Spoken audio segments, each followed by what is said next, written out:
안녕하세요. 복리지 김성민입니다. 오늘은 지금까지 배웠던 큐라의 다양한 설정 값들을 가지고 실제로 모델링 파일을 어떻게 G코드로 형성을 하는지 실전 G코드 형성기에 대해서 이야기를 나눠보도록 하겠습니다. 먼저 가장 난이도가 쉬울 것 같은 것부터 하겠는데요. 오늘의 주인공 두 명을 소개를 하자면 첫 번째 주인공은 바로 가디언스 오브 갤럭시의 그룻, 베이비 그룻입니다.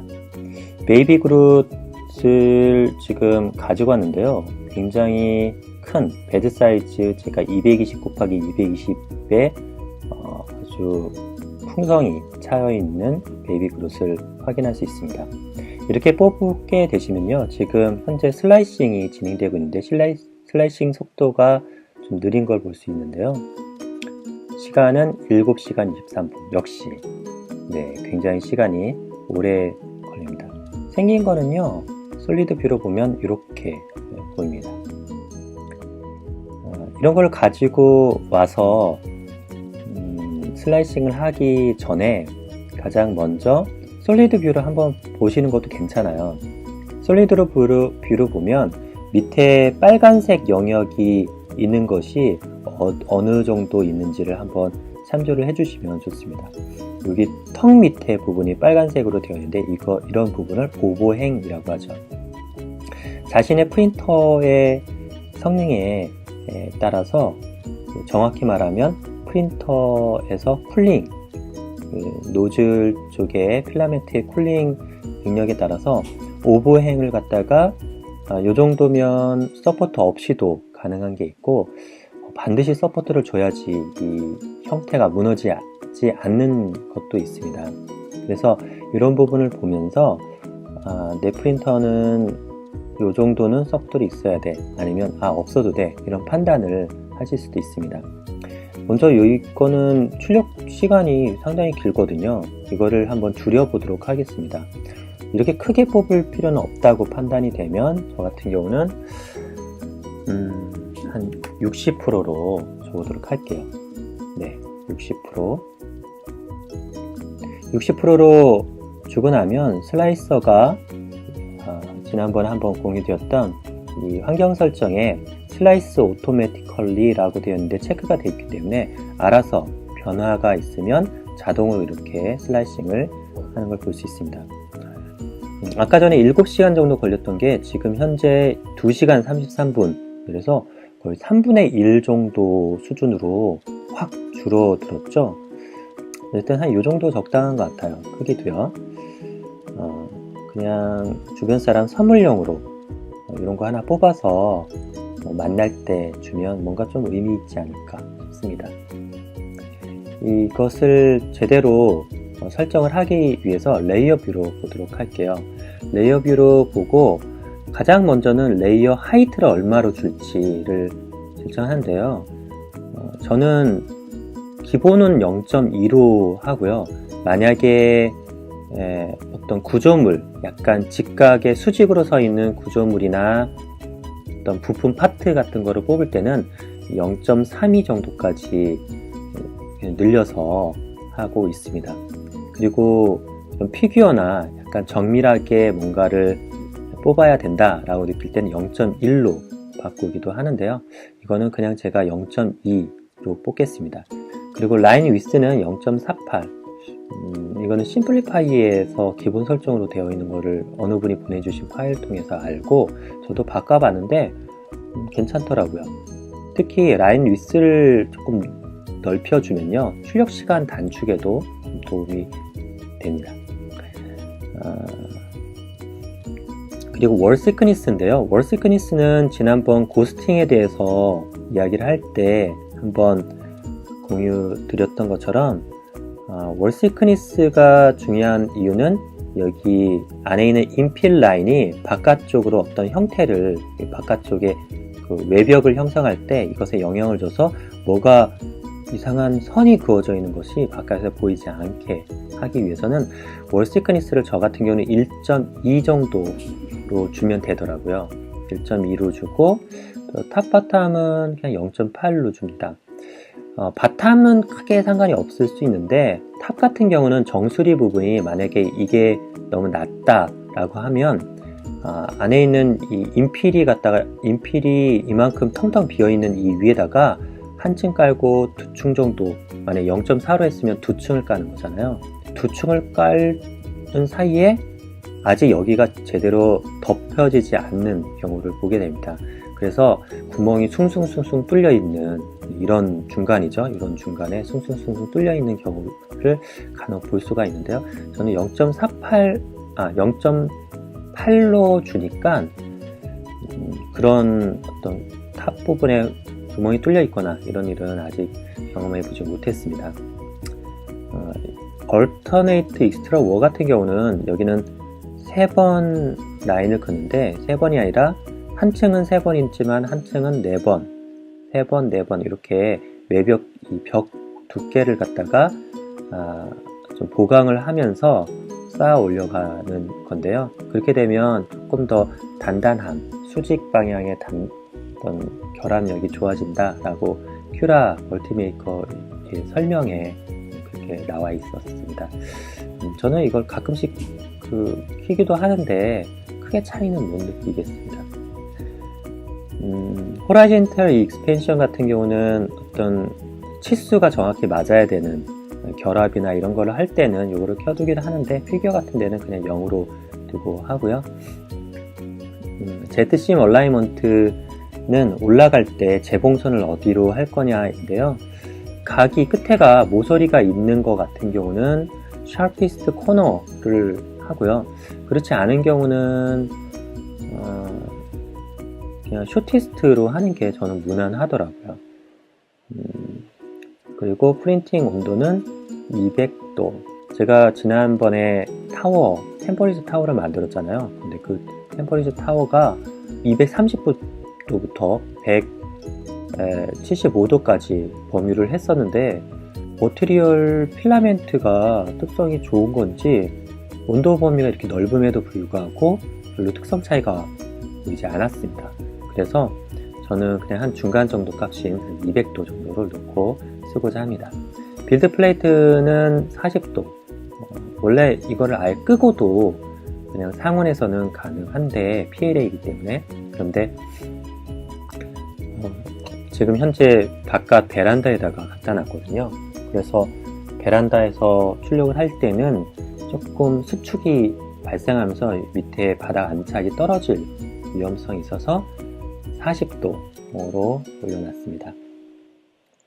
네, 플로우는 조금 줄여놓은 상태고요.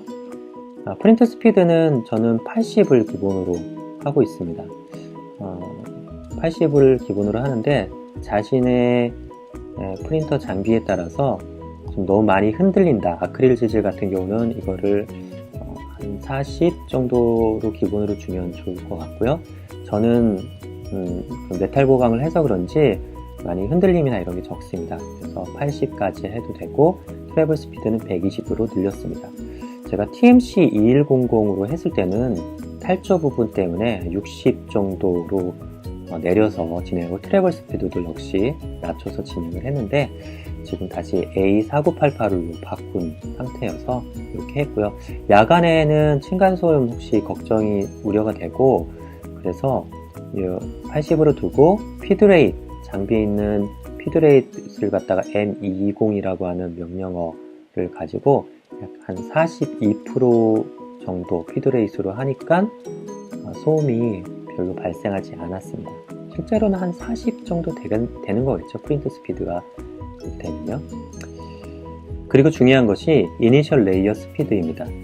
이니셜 레이어 스피드는 처음 베드 위에서 올라가는 필라멘트가 너무 빠를 경우, 즉 프린트 스피드가 80일 경우에는 디폴트 값은 자동으로 40으로 맞춰집니다. 근데 40 정도면 가끔씩 필라멘트 안착이 좀 이렇게 굴곡 심한 것 같은 경우, 여기 이렇게 되겠죠?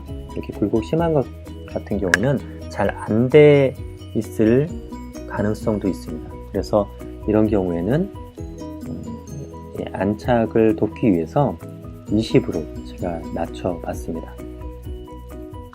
그리고 콤빙은 당연히 오프를 시켜줘야 됩니다. 콤빙을 예전에는 모르고 올이라고 한 채로 썼었는데 제 강의를 들으셨던 분이나 제 글을 읽어보셨던 분은 콤빙 때문에 압출 부족, 이쪽 선이 이만큼 압출이 안 되는 영역이 발생한다거나 원인데 원에서 한쪽이 뭐 이렇게 선이 비어 있거나 그런 경우는 콤빙을 꺼 두시면 도움이 됩니다. 서포트가 중요한데요. 서포트는 이거 같은 경우는 아까 턱 밑에 서포트가 필요할 것 같다 라는 느낌이 좀 있었죠. 실제로 이 서포트를 키게 되면 다시 슬라이싱을 진행을 하고요. 서포트가 키게 되면 분명히 아까 빨간색이 있었던 그 부분을 밑에 서포트가 받쳐질 겁니다. 이 지지대가 받쳐지는 게 딱히 빨간색이 별로 없었기 때문에 턱 쪽에만 지지대가 필요하지 않을까 라고 했는데 웬걸 겨드랑이에도 있고 뒤에도 있고 굉장히 지저분하죠. 네. 그런데요, 이 베이비 그루트 같은 경우에는요, 서포트 없이도 출력이 가능한 모델로 유명합니다. 왜 그런지 한번 보도록 하겠습니다. 베이비 그루트 이렇게 위에 베드에 올려놓고 조건 세팅할 때 하나씩 이렇게 올라가면서 한번 보는 겁니다. 이렇게 올라가면서 보다가 갑자기 섬처럼 동떨어진 채 올라온 게 있는지를 한번 보는 거죠. 만약에 오브행의 길이가 굉장히 오브행의 각도도 그렇고 그 거리가 길다 싶으면 서포트를 해주는 게 좀 도움이 될 텐데요. 굉장히 짧은 거리 같은 경우는 서포터 없이도 냉각이 잘 되는 프린터 같은 경우는 출력에 문제가 없었습니다. 가장 우려됐던 게 턱 부분입니다. 턱이 어떻게 올라오는지를 한번 볼게요. 네, 여기서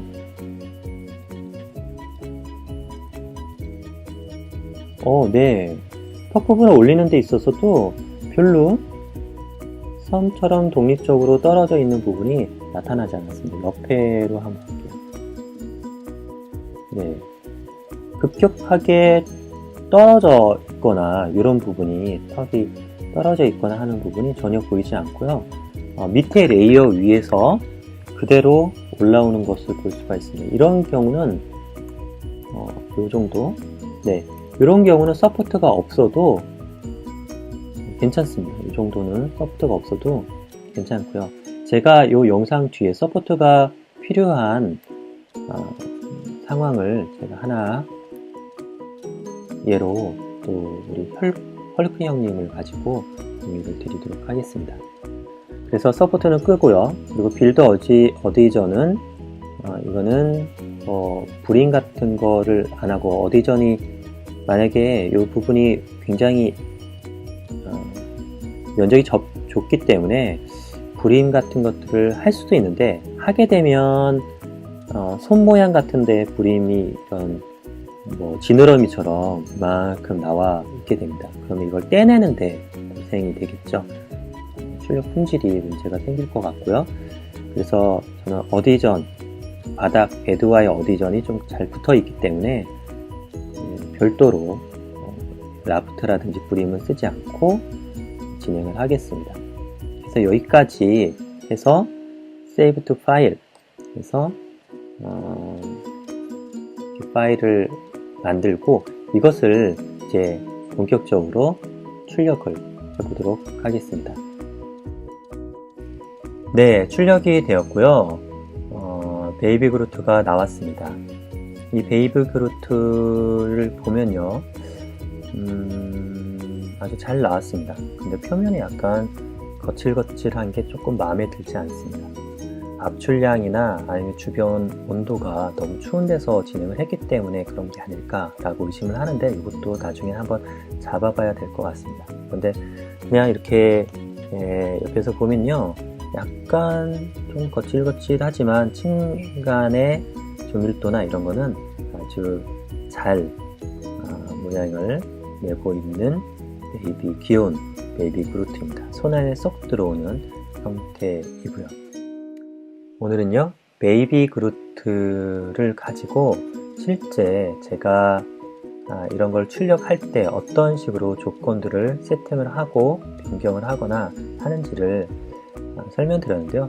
사실 이 베이비 그루트 같은 경우는 난이도가 정말 간단한 겁니다. 그 중에 안착이나 이런 부분이 문제가 없으신 분 같은 경우는 제가 보여드렸던 이런 설정 값들을 하나로 세팅해 놓으시고, 이거는 기본 세팅으로 하더라도 무리가 없는 거라고 할 수가 있습니다. 그래서 여러분들도 생애버스 같은 데서 원하는 피규어들을 한번 받아서 이렇게 출력 연습을 해보시고요. 여러 번 망쳐봐야 됩니다. 망쳐보다 보면 자신만의 노하우도 생기고, 그래서 자신의 프린터에 맞는 조건 세팅 값들도 알게 될 것입니다. 오늘은 여기까지입니다. 들어주셔서 감사합니다.